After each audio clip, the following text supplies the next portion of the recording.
Hi friends, welcome to my English speaking channel.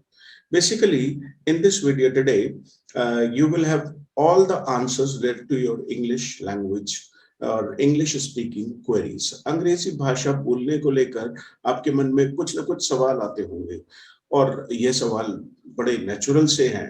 आप लोगों के सवाल हैं और कई बार आपको उनके जवाब नहीं मिलते।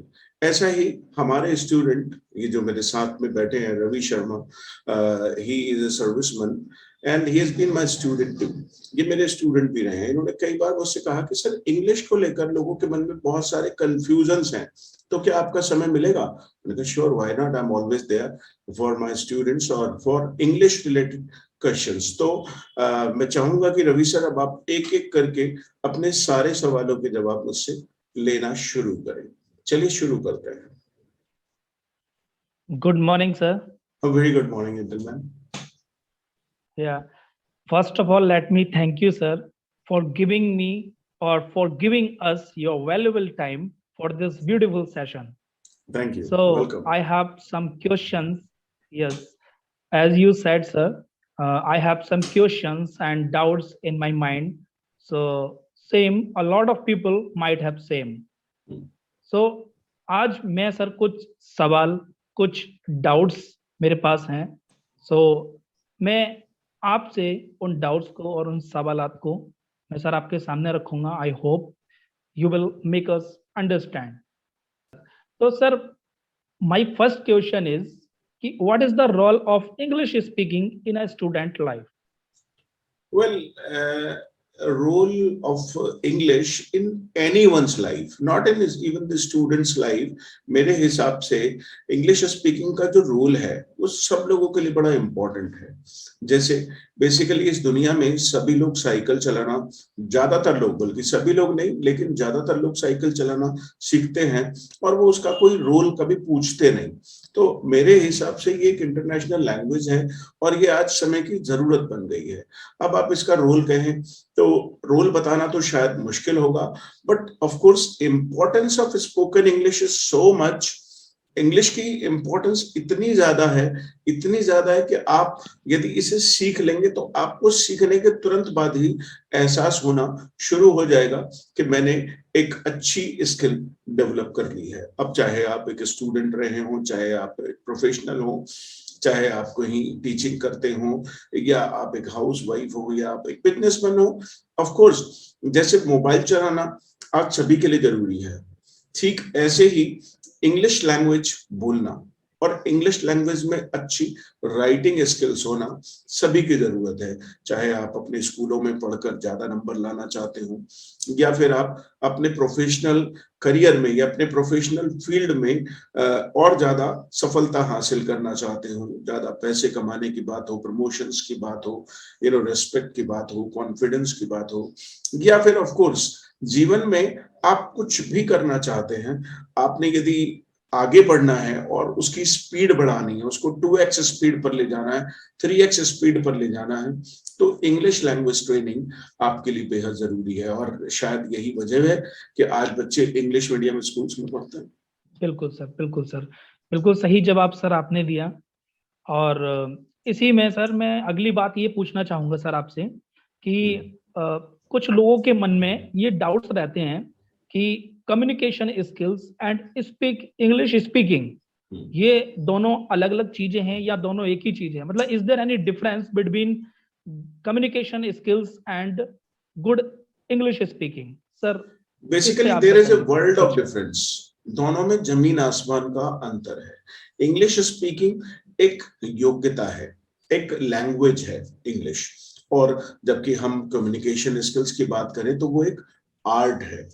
और किसी भी आर्ट को आप धीरे धीरे डेवलप करते हो। May be some people are good in English but their communication skills are poor. वो लोगों से बात करते हैं तो वो इम्प्रेस नहीं कर पाते उन्हें, but they are very good in English. English में तो वो बहुत अच्छे हैं। अब जैसे हिंदी में ही देख लेते हैं, आप सभी लोग या हम सभी लोग हिंदी बोलने में तो बहुत अच्छे हैं, लेकिन सबका कम्युनिकेशन स्किल Yes, शायद उतना अच्छा नहीं होगा। जैसे मैं देखता हूँ कि बिल्कुल चाहे वो मोदी जी का इंटरव्यू हो या योगी जी का इंटरव्यू हो या अमिताभ बच्चन का इंटरव्यू हो, ये जो सेलिब्रिटीज हैं, their communication skills are excellent. मैं अक्सर पॉलिटिकल इंटरव्यू देखता हूँ और मैं वहां से कम्युनिकेशन स्किल्स को सीखता भी हूँ कि लोगों ने क्या पूछा तो उसका कैसे जवाब हमें देना चाहिए, ताकि हम लोगों को संतुष्ट भी कर सके। कम्युनिकेशन स्किल का मतलब ये नहीं है कि हम लोगों को चुप कर दें। कम्युनिकेशन स्किल्स का मतलब है people agree with your opinion, people like your ideas. अब जैसे मैं अक्सर देखता हूँ टीवी पर बहुत सारी स्पीचेस आती हैं, तो उनमें कम्युनिकेशन स्किल कई बार मुझे देखने को मिलता है कि वो अच्छा नहीं है। और यदि आप कम्युनिकेशन स्किल्स सीखना चाहते हैं तो आपने सेलिब्रिटीज को सुनना चाहिए, they are more experience. And of course किसी भी भाषा में कम्युनिकेशन स्किल्स को डेवलप करना ही चाहिए। जैसे जैसे आप बड़े होते जाएंगे वैसे वैसे आपका एक्सपीरियंस बढ़ता जाएगा और आपकी कम्युनिकेशन स्किल्स बहुत तेजी से इंप्रूव होने लगेंगी। So English speaking is a different subject and communication skills is a different subject. दोनों में बड़ा जमीन आसमान का अंतर है। जो बच्चे इंग्लिश मीडियम स्कूल्स में पढ़ते हैं, जो पब्लिक स्कूल्स में पढ़ते हैं, कॉन्वेंट स्कूल में पढ़ते हैं, उनकी इंग्लिश स्पीकिंग अच्छी हो सकती है, लेकिन ये जरूरी नहीं कि उनका कम्युनिकेशन स्किल भी अच्छा हो। बिल्कुल सर, बहुत सही सर आपने हमें बताया इसका डिफरेंस।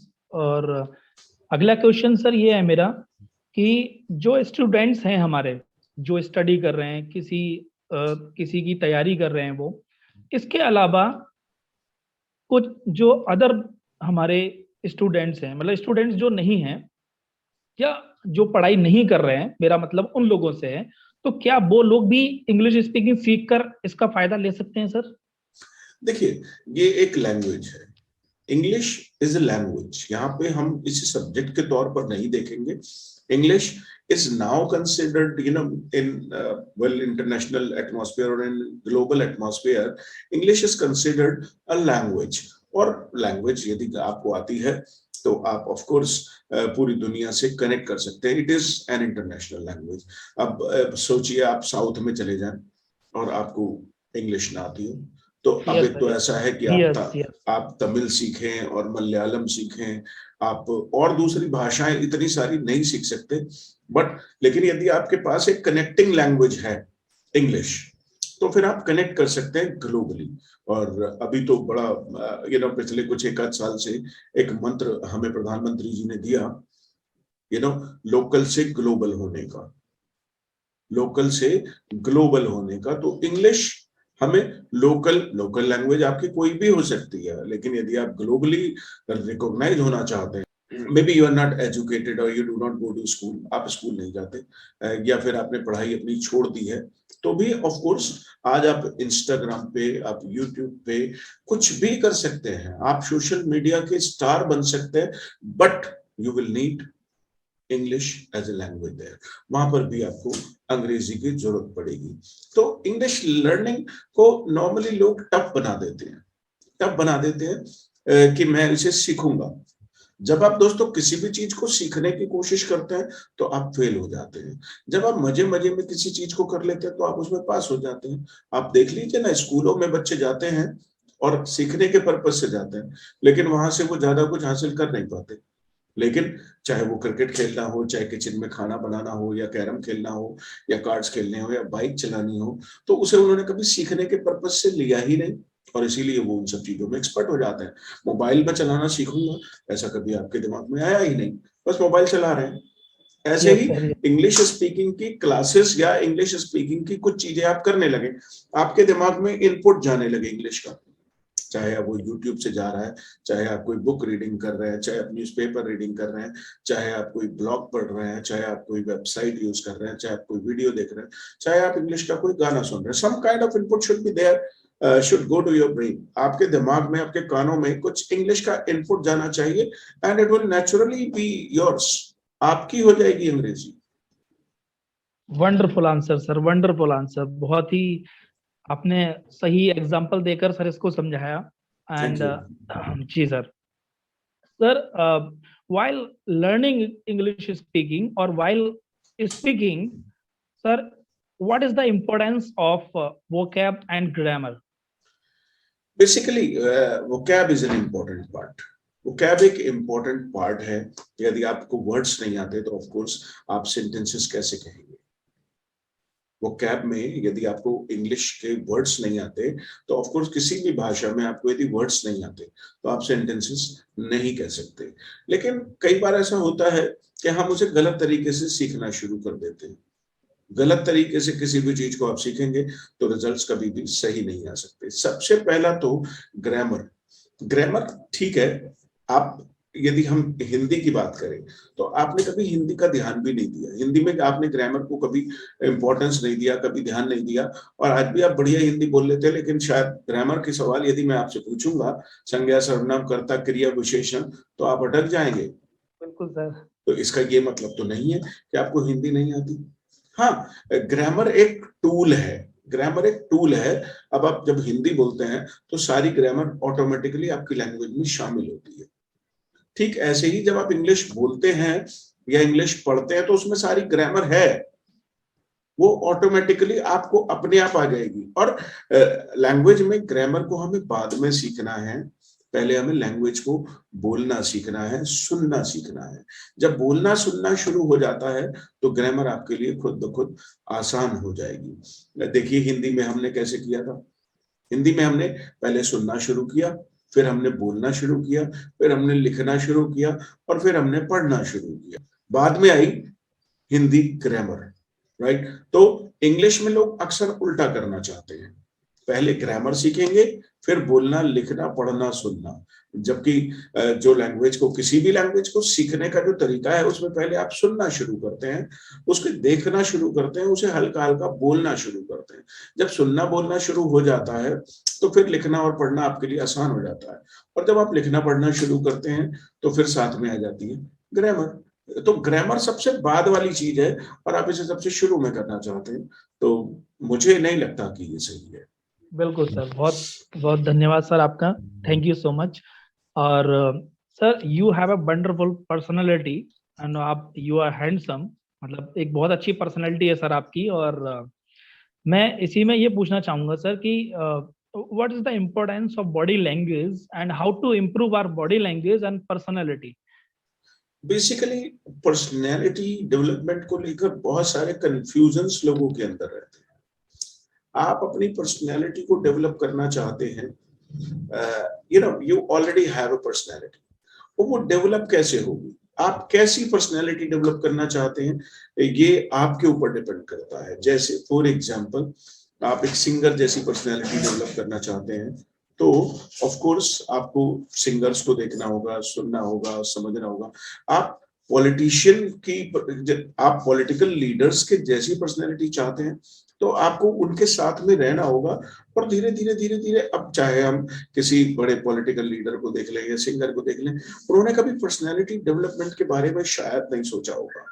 पर्सनैलिटी धीरे धीरे धीरे धीरे धीरे धीरे आपकी अपने आप डेवलप होती है. जितना आप उस फील्ड में ज्यादा जाते हैं या जितना उसके बारे में जानते हैं, समझते हैं, वो पर्सनैलिटी में अपने आप से शामिल हो जाता है. पर्सनैलिटी डेवलपमेंट के लिए अलग से कोई प्रोग्राम करने की जरूरत नहीं. जैसे फॉर एग्जांपल जब मैंने पढ़ाना शुरू किया था तो मैं बिल्कुल किसी स्टूडेंट की तरह से लगता था. लेकिन अभी जैसे जैसे जैसे जैसे मैं आगे बढ़ा हूँ तो अब मैं लगता हूँ एक ट्रेनर की तरह.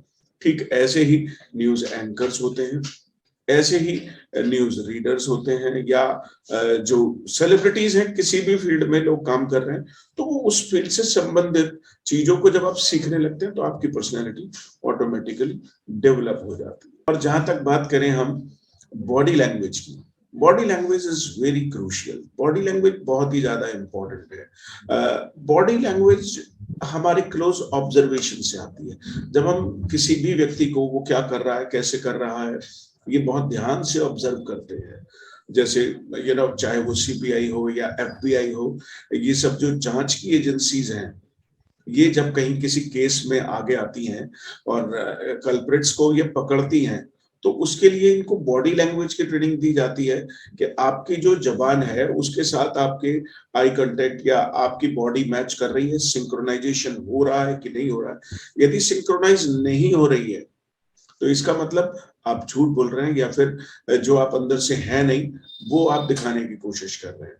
Body language is a very wide issue. जब आप कभी पब्लिक स्पीकिंग करते हैं तो वहां बॉडी लैंग्वेज ही लोगों को रोक करके रखती है, लोगों को बांध के रखती है। आपकी लैंग्वेज यदि अच्छी है लेकिन आपकी बॉडी लैंग्वेज अच्छी नहीं है, you will create a mess. आप खराब कर देंगे सब कुछ। तो body language can be learn by closed observation. जब आपका ऑब्जर्वेशन जैसे जैसे उम्र बढ़ेगी, जैसे जैसे आप बारीकी से देखना सीखेंगे, आपकी बॉडी लैंग्वेज खुद ब खुद चेंज होने लगेगी। 100% सर, बिल्कुल ऑब्वियसली जो आपने बताया सर, 100% इसमें सच्चाई है। सर अगली बात मैं ये पूछना चाहूंगा आपसे, जो स्टूडेंट्स हमारे गवर्नमेंट जॉब की तैयारी कर रहे हैं या फिर they are preparing for another exam, अगर वो किसी दूसरे एग्जाम की भी तैयारी कर रहे हैं, तो अगर वो इंग्लिश स्पीकिंग सीख लेते हैं तो क्या बेनिफिट्स उनको मिल सकते हैं? दोस्त, आपने एक बड़ा ही अच्छा इंटरेस्टिंग सवाल पूछा है। अक्सर मैं ये देखता हूँ कि लोग किसी भी कंपटीशन की तैयारी कर रहे हैं। कंपटीशन की तैयारी कर रहे हैं, ये तो बहुत ही अच्छी बात है, लेकिन जीवन में विकल्प रखना बहुत ही इंपॉर्टेंट है, बहुत इंपॉर्टेंट है। पहले विकल्प से समझ लेते हैं, फिर मैं इसको दूसरे तरीके से भी आपको समझाऊंगा। जैसे जनरली आप देखें, मोबाइल में हमारा काम एक सिम से चल जाएगा, लेकिन ज्यादातर लोग दो सिम का इस्तेमाल करते हैं। एक मोबाइल में इसलिए डाला होता है सिम कि कभी इमरजेंसी में कोई नेटवर्क का इशू आ जाए या कोई और बात हो जाए तो हम दूसरा सिम इस्तेमाल कर लें।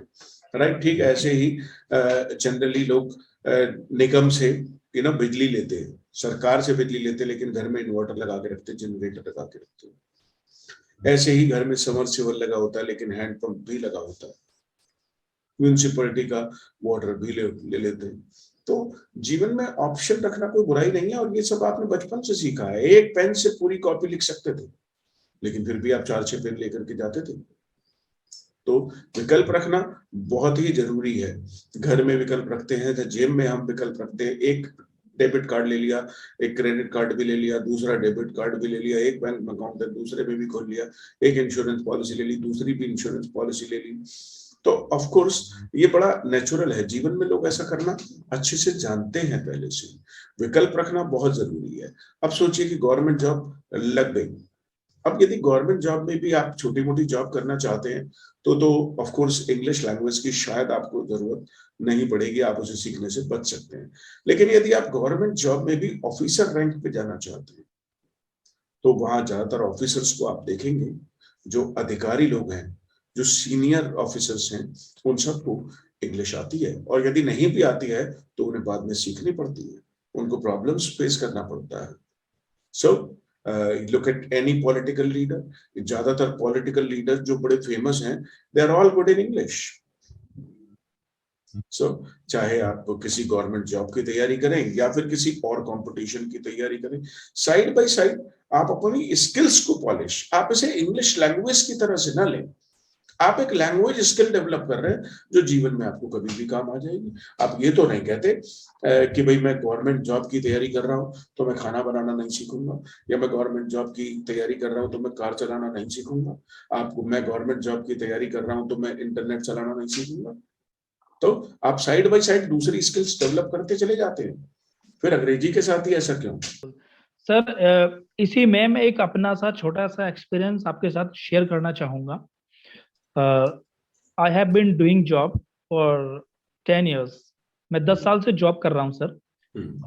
मैं एक इसका इम्पोर्टेंस आपके साथ शेयर करूंगा कि जब भी हम यहाँ कोई गवर्नमेंट जॉब, जैसे सर आपने अभी एक एग्जांपल दिया गवर्नमेंट जॉब, या फिर हम प्राइवेट जॉब की ही बात कर लेते हैं, अगर और ये बिल्कुल सच्चाई है कि हर आदमी, हर स्टूडेंट अपने जीवन में सफलता चाहता है। अगर वो एक जॉब स्टार्ट किया, अगर आज उसने 10,000 से जॉब स्टार्ट की है तो ऑब्वियसली वो चाहेगा मैं 50,000 1 लाख तक की इनकम पर पहुंचूं। लेकिन अगर वो आगे बढ़ना चाहता है, या वो प्राइवेट जॉब में या सरकारी जॉब में, अगर मैं भी फिलहाल प्राइवेट जॉब का ही एग्जांपल दे रहा हूं, तो अगर वो आगे बढ़ना चाहता है तो कैसे आगे बढ़ेगा? अभी वो एक छोटी पोस्ट पर लगा है, उसके बाद अगर उसे अगली पोस्ट पर जाना है, यानी कि सुपरवाइजर, देन मैनेजर, तो अगर वो मैनेजर रैंक तक जाएगा तभी उसकी इनकम 1 लाख तक पहुंचेगी। अगर वो छोटी पोस्ट पर रहेगा तो उसकी इनकम उतनी ही रहेगी, आगे नहीं बढ़ पाएगा। लेकिन जैसे ही वो अगर मैनेजर रैंक पे पहुंचता है, उसके बाद उसको अपने ऊपर जो सीनियर्स बैठे हैं उनसे बात करनी होगी, और जो किसी अदर अदर स्टेट से, क्योंकि जो कंपनियां होती हैं उनकी ब्रांच आपकी इंडिया में भी हो सकती है और इंडिया से बाहर भी हो सकती है। हम्म, तो फिर अगर आप एक मैनेजर रैंक पर पहुंच गए और आपको अगर फॉरेन पीपल से बात करनी पड़े, आपके क्लाइंट से बात करनी पड़े जो बाहर फॉरेन कंट्रीज से आ रहे हैं, so you will find it difficult, आपको बहुत दिक्कत होगी वहां पे। और ये मेरा एक्सपीरियंस है, मेरे ऑफिस का एक्सपीरियंस है कि वहां पर कुछ लोग ऐसे हैं जो सुपरवाइजर लेवल पर हैं और अच्छी रैंक पर हैं, but they are not good in English speaking, और हम्म, उनको दिक्कत होती है। और कुछ लोग इसी वजह से प्रमोशन भी नहीं ले पा रहे हैं, जिनको 5 साल, 6 साल, 8 साल हो चुके हैं। हम्म। और ये लाइव एग्जाम्पल है सर मेरे सामने। और वो लोग, उन लोगों को बहुत दिक्कतें आ रही हैं प्रमोशन लेने में, प्राइवेट जॉब में दिक्कतें आ रही है। वो 8 6 साल 10 साल से वो सेम जो इन्होंने अपनी इनकम स्टार्ट की थी, जो उनके पैकेज स्टार्ट हुआ था, बहुत ही कम पैकेज पे अभी वो आगे बढ़ पाए sir. Yeah, this is the same scenario everywhere. ये इस तरीके का सिनेरियो सभी जगह पर है। English language is a language of promotion. आप सोशल प्रमोशन चाहते हैं, आप फाइनेंशियल प्रमोशन चाहते हैं, आप एजुकेशनल प्रमोशन चाहते हैं, आप पॉलिटिकल प्रमोशन चाहते हैं, आप बिजनेस प्रमोशन चाहते हैं, आप कोई भी किसी भी तरीके का यदि प्रमोशन चाहते हैं, तो language plays a vital role. Language एक वाइटल रोल प्ले करती है if you want to upgrade. यदि आपको अपग्रेड करना है, आपको सब कुछ आता है, सब कुछ आपके पास है, but if you are not well versed in English, यदि इंग्लिश में आप अच्छे नहीं हैं, तो of course you will of course face challenges. आपको चैलेंजेस फेस करने ही पड़ते हैं। बिल्कुल सर, थैंक यू सर। और सर, मैंने आपकी क्लासेस ऑफलाइन भी अटेंड की हैं और मैंने आपकी ऑनलाइन क्लासेस भी अटेंड की हैं। सर, मैंने एक चीज ऑब्जर्व की है आपके बारे में कि आप सिर्फ इंग्लिश ही नहीं सिखाते हैं। You you not only teach us English, but also you teach us a lesson of life. आप राइट। हमें जीवन जीना कैसे एक्चुअली में सर ये भी सिखाते हैं। एंड आप जो है अपने स्टूडेंट्स को आप मोटिवेट रखते हैं सर, हमेशा आपकी क्लास में मोटिवेट रखते हैं। बट मेरा क्वेश्चन सर आपके लिए है कि आपको मोटिवेट कौन रखता है, और आप मोटिवेट सर कैसे रहते हैं, और इतना एनर्जेटिक आप कैसे रहते हैं सर? राइट, देखो, मोटिवेशन एक, आप कहोगे कि ये ना एक बाहरी सोर्स है, बाहरी सोर्स है। मोटिवेशन एक बाहरी सोर्स है। तो मैं मोटिवेट नहीं रहता हूँ, आई एम इंस्पायर्ड। मैं इंस्पायर्ड रहता हूँ, अंदर से है कि कुछ बेहतर करना है, जहां तक पहुंच गए हो उससे आगे जाना है। अब यूं ही मैं हमेशा से मानता हूं कि चाहे वो यूट्यूब हो, चाहे वो इंस्टाग्राम हो, चाहे वो ऑनलाइन ट्रेनिंग हो, ऑफलाइन ट्रेनिंग हो, इट ऑल टेक्स टाइम, सब में समय लगता है। और यदि आप ग्रो करना चाहते हैं तो आपको अंदर से इंस्पिरेशन चाहिए। तो मुझे किसी बाहरी सोर्स की जरूरत नहीं है कि मैं किसी और को देखूंगा या किसी और को सुनूंगा तो मुझे इंस्पायर होना है। अंदर से है कि आगे बढ़ना है और काम करना है, लोगों की हेल्प करनी है। जो चीजें मैं पढ़ता हूँ वो आगे तक पहुंचनी चाहिए, क्योंकि people are interested in reading these days. आजकल लोग पढ़ना नहीं चाहते, लोगों के पास समय नहीं है। People are always looking for shortcuts in life. जीवन में लोग शॉर्टकट पाके सफलता हासिल करना चाहते हैं या शॉर्टकट लगा के सफलता हासिल करना चाहते हैं, but in fact there is no shortcut to success. आप स्मार्ट तरीके ढूंढ सकते हैं, लेकिन शॉर्टकट कोई है नहीं। राइट, आप अपने आप को धीरे धीरे धीरे धीरे इम्प्रोवाइज करेंगे और फिर चीजें बेहतर होती चली जाएंगी। My YouTube journey started with very less subscribers. मेरी यूट्यूब की जर्नी स्टार्ट हुई है बहुत कम सब्सक्राइबर्स से, लेकिन you know this is like a business. ये एक बिजनेस की तरह से है।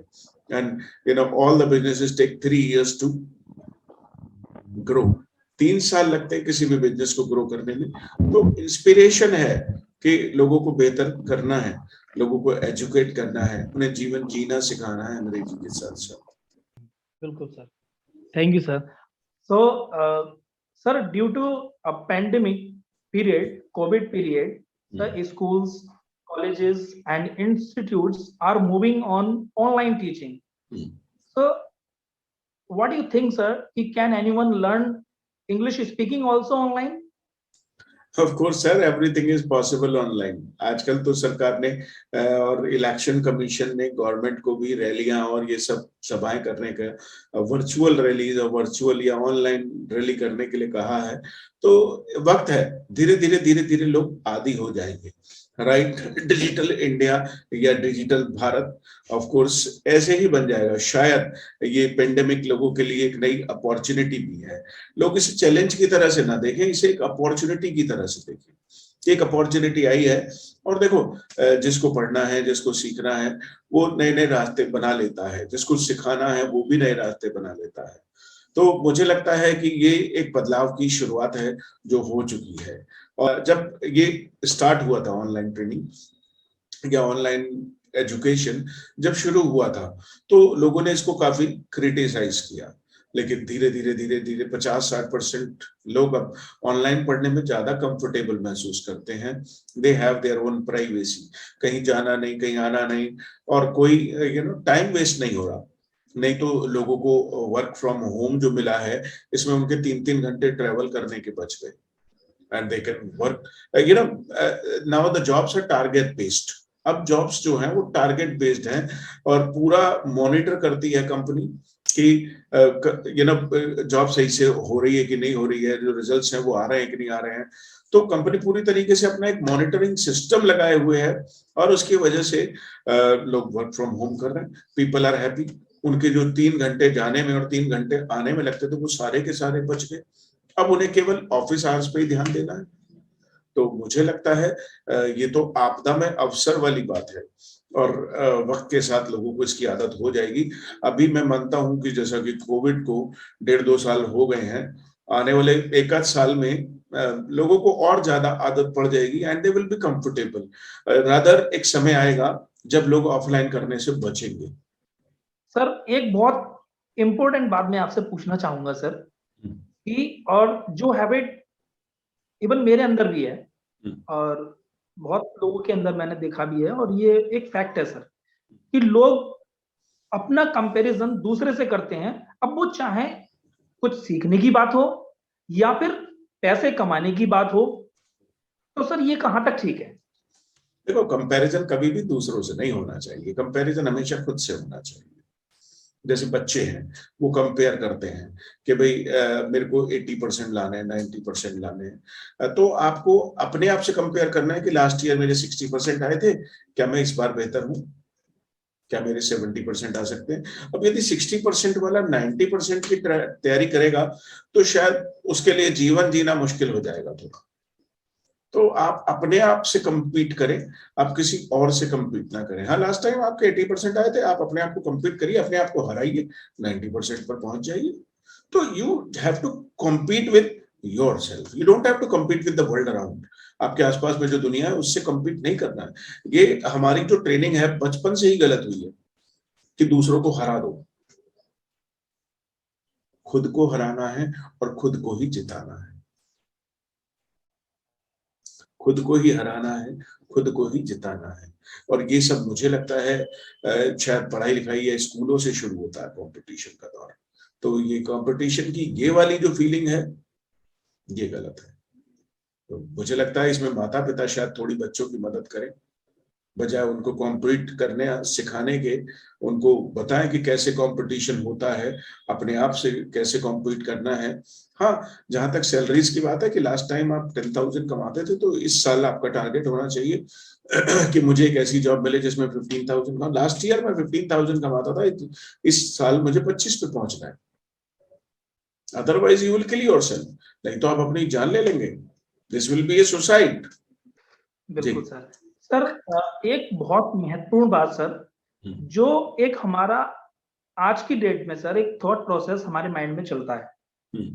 लोगों को एक्चुअल में इसका मीनिंग पता ही नहीं है कि लोग सोचते हैं सक्सेस के बारे में। हर आदमी सक्सेस पाना चाहता है, सफलता पाना चाहता है, लेकिन लोगों का थॉट प्रोसेस ये है कि अगर मैंने ज्यादा पैसा कमा लिया या मैंने बहुत सारा पैसा इकट्ठा कर लिया, सो आई एम सक्सेसफुल। तो एक्चुअली सर आप थोड़ा हमें ये गाइड करिए, प्लीज बताइए लोगों को कि what is the actual meaning of success. देखो, सक्सेस कोई नाम नहीं है, सक्सेस की कोई डेफिनेशन भी नहीं है। Everybody has their own definition. Internet पे जाएंगे तो आपको सक्सेस की बहुत सारी डेफिनेशन मिल जाएंगी, आपकी खुद की बनाई हुई सक्सेस की डेफिनेशन हो सकती हैं। लेकिन पैसा सफलता का एक मापदंड है, हमारे समाज में तो है।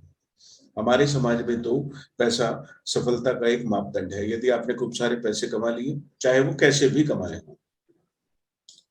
यू आर कॉल्ड सक्सेसफुल और यू आर कंसिडर्ड सक्सेसफुल, आपको सफल कहा जाता है। लेकिन मैं ये मानता हूं, आपके पापा 10,000 रुपए महीना कमाते थे और आप 1 लाख रुपए महीना पे पहुंच गए, तो आप अपने परिवार में जान पहचान वाले लोगों में सफल कहलाएंगे। आपके पापा 1 लाख रुपए कमाते थे, आप 4 लाख रुपए पर पहुंच गए महीने की, तो आप सफल कहलाएंगे। आपके पिताजी की एक टेलर की दुकान थी छोटी सी, और आपने एक बड़ा सा बुटीक खोल लिया है, तो आप सफल होंगे। राइट।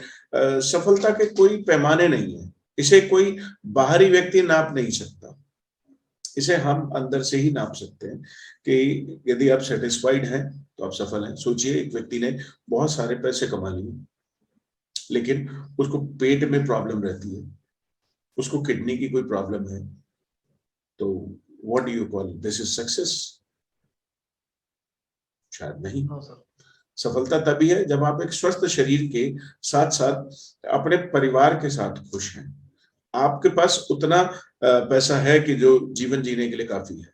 ये तो जीवन में जिस तरीके से आप आगे बढ़ते जाएंगे, ये तो आपका लालच बढ़ता ही जाएगा। हाँ, ये बढ़ना भी चाहिए, थोड़ी थोड़ी प्रोग्रेस, सिग्निफिकेंट प्रोग्रेस जो दिखाई दे, ऐसी प्रोग्रेस तो करनी ही चाहिए। राइट। लेकिन मैं पूरी दुनिया पर विजय प्राप्त कर लूंगा, मैं सिकंदर बन जाऊंगा, शायद ये गलत गलत सोच है। आगे बढ़ने की बात हमेशा सोचनी चाहिए। And you are already successful. यदि आप 20-25 साल के हो गए हैं और अभी भी जीवित हैं, अभी भी जीवित हैं, क्योंकि बहुत सारे बच्चे तो बचपन में ही कुछ ना कुछ गलत हो जाता है उनके साथ, तो ऑफ कोर्स सही डिसीजन लीजिए और सफलता आगे मिलती चली जाएगी आपको आसानी से। Thank you so much, sir.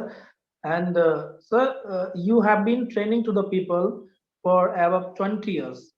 So, would you like to share any best experience of your life while training to the people? Well, I've been training the people for almost 20 years and trained, thousands and thousands of people. हजारों लाखों लोगों को मैंने अब तक training दी है। तो well, best experience तो मेरे पास अभी कुछ है नहीं ऐसा आपको बताने के लिए, लेकिन इट हैज बीन ट्रेमेंडस। ये बहुत ही बढ़िया रहा है, बहुत ही बढ़िया अनुभव रहा कि मैं लोगों को इस लायक बना सका कि वो अपने जीवन में अपने लक्ष्यों को आसानी से प्राप्त कर सके। मैं एक साधन बना कि लोग अपने लक्ष्यों को अचीव कर सके, अपने गोल्स को, अपने टारगेट्स को, अपने ड्रीम्स को अचीव कर सके।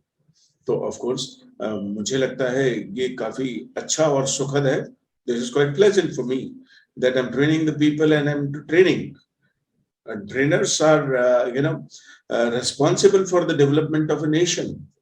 राष्ट्र के निर्माण में ट्रेनर्स की भूमिका बहुत बड़ी है, and I am doing my duties.